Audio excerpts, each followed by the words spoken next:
Hi,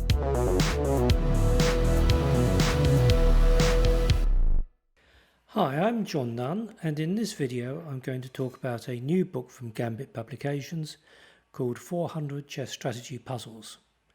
Now, most puzzle books deal with tactics, combinations, mating ideas like my own 1001 Deadly Checkmates, but this book is rather different. The author, Martin Kravtsev from Ukraine, has come up with the idea of a book of chess strategy puzzles.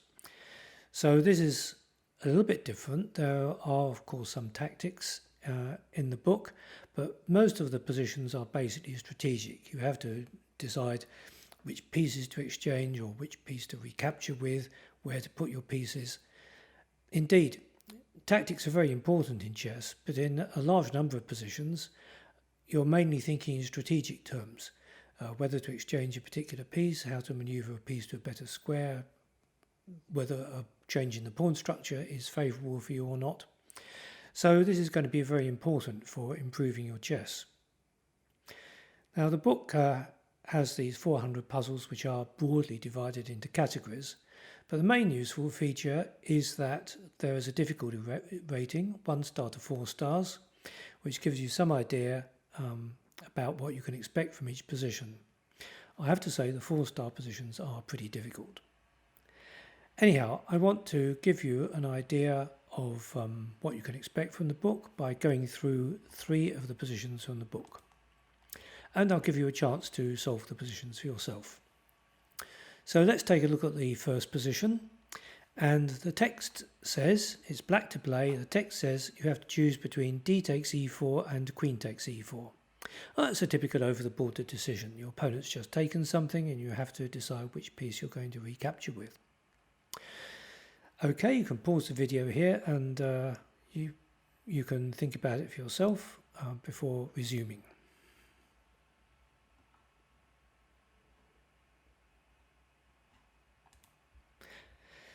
Well, I hope you made the correct decision. In the game, black took on e4 with his queen. Let's go to the solution. And the position was just equal. There was a queen exchange and nothing much going on. Opposite coloured bishops, of course, have a drawish tendency, especially in the endgame. Instead, black could have realistically played for an advantage by taking on e4 with the pawn. In middle games with opposite coloured bishops, king safety is incredibly important, and you can see that the light squares around the white king are weak because of the move g3, and the light square bishop is fairly well placed to exploit these squares if it could get to a more active square. Of course, it already got an active square on d3, an outpost created by the pawn capture on the first move.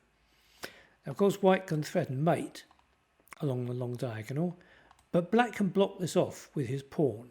And now this bishop and queen formation isn't really threatening much, because this is a solid wall of pawns on f6 and g7. In the meantime, black can put his bishop on d3 and, for example, activate his queen to e6 and then somewhere on the king side, and possibly combined with the push of the h-pawn. It all is quite unpleasant for white, in fact, because white doesn't have any active play and black has these long-term prospects on the light squares and of generating threats against the king. Well, that wasn't too difficult. As I say, it was only a 1-star position. So let's go on to the next one. Here it is. It's a 2-star position. It's black to play again. Now the text doesn't give you a clue as to what black should play. You have to think up a move for yourself. So I'll give you a chance to think about it, and you can pause the video here.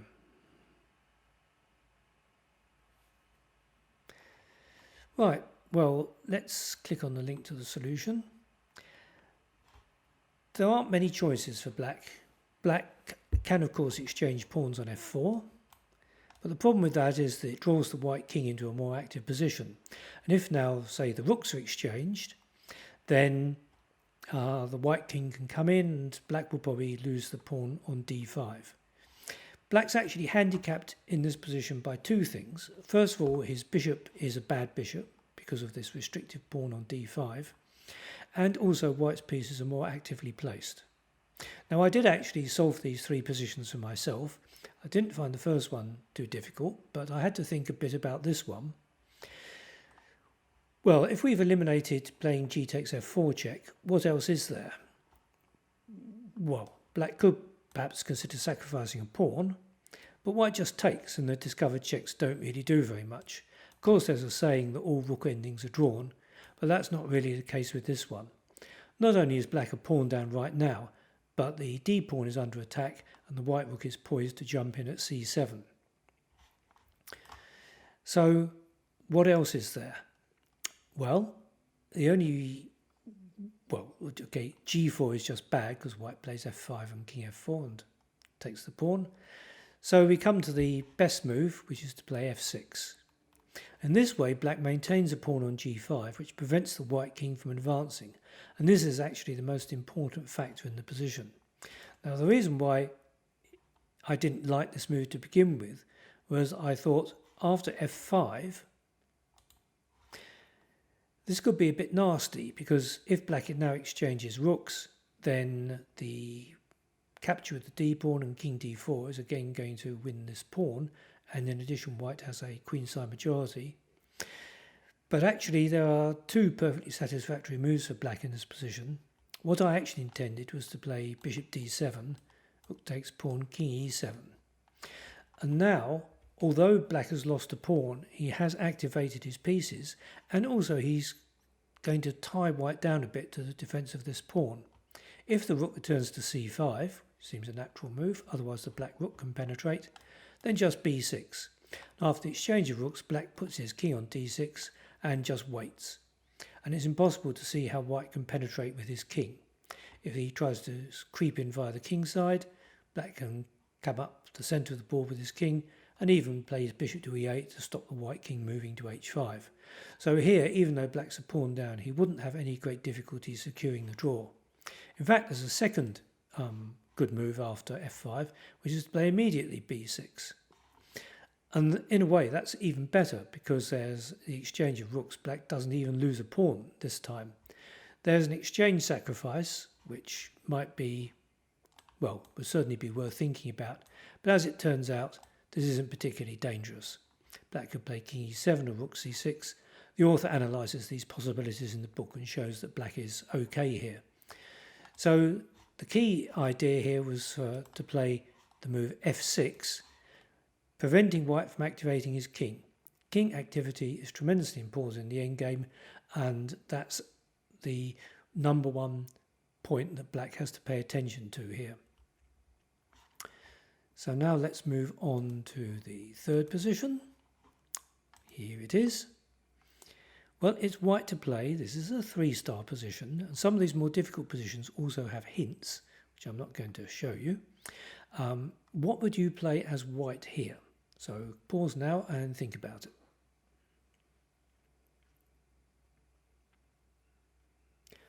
Okay, let's have a look at the position. When I first saw this position, I actually quite liked it for white, because his pieces seemed quite active, and he's got some pieces, 2 bishops and a queen pointing at black's king side. Pawn on h5 might form the basis for an attack. Knight on a3 can go to b5 with gain of tempo, which looks quite nice. But the more I looked at it, I realised that black's threat to take the pawn on e5 is actually quite serious. There's not really an obvious way to deal with this. If white plays knight b5, black just plays queen b8, and the situation hasn't changed very much. The other possibility is simply to defend the pawn, for example with rook e1. But then black plays this nasty move f6, attacking the pawn on e5 for a 4th time, and taking advantage of the tactical point that the pawn on f2 is pinned by the bishop, and so g3 is en prise.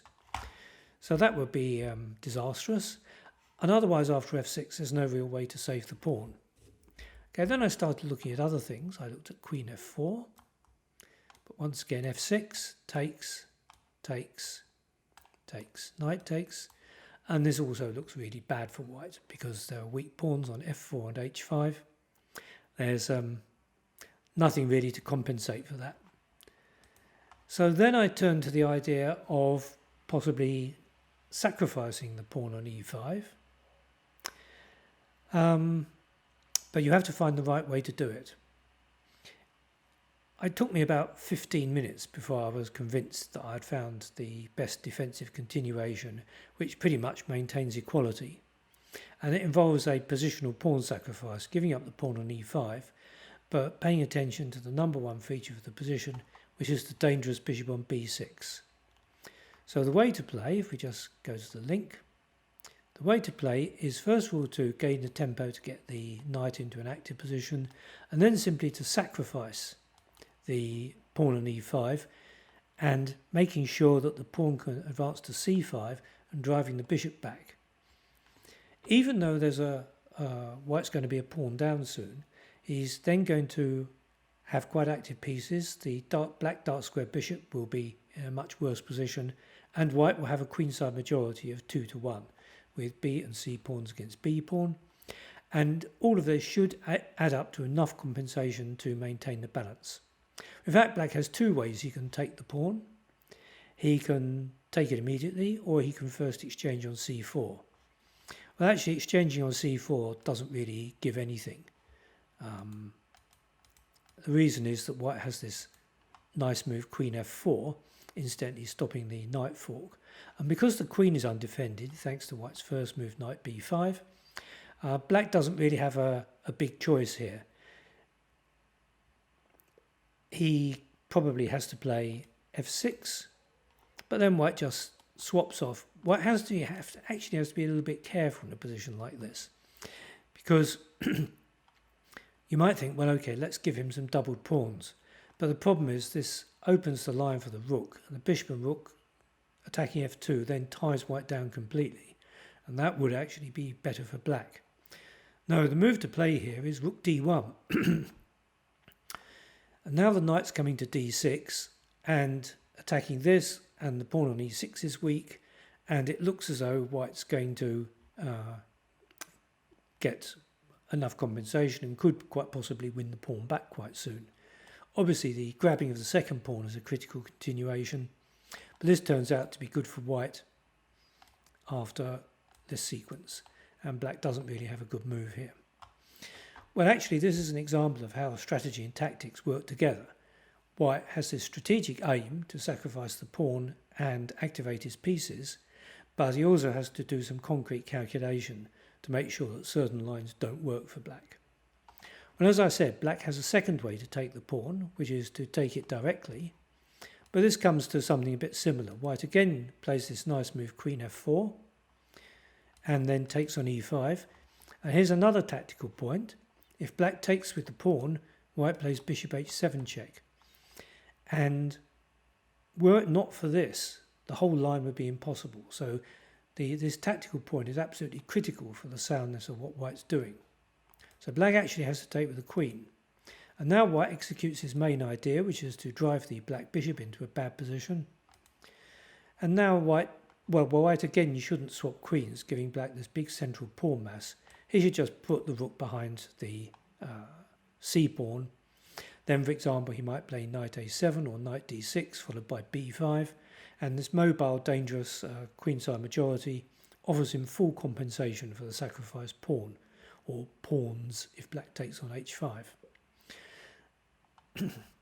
So this is an example where white escapes from an awkward position by means of a well-judged positional pawn sacrifice. Well, as I say, I found that quite tricky, and I say the small number of four-star positions are really challenging. But well, it's a great book, and I find it a pretty original idea and also very useful for training purposes. I've used quite a few of the positions now myself, and I think I can really recommend this as an innovative idea in chess publishing. Okay, thank you for watching this video, and I look forward to seeing you for the next one.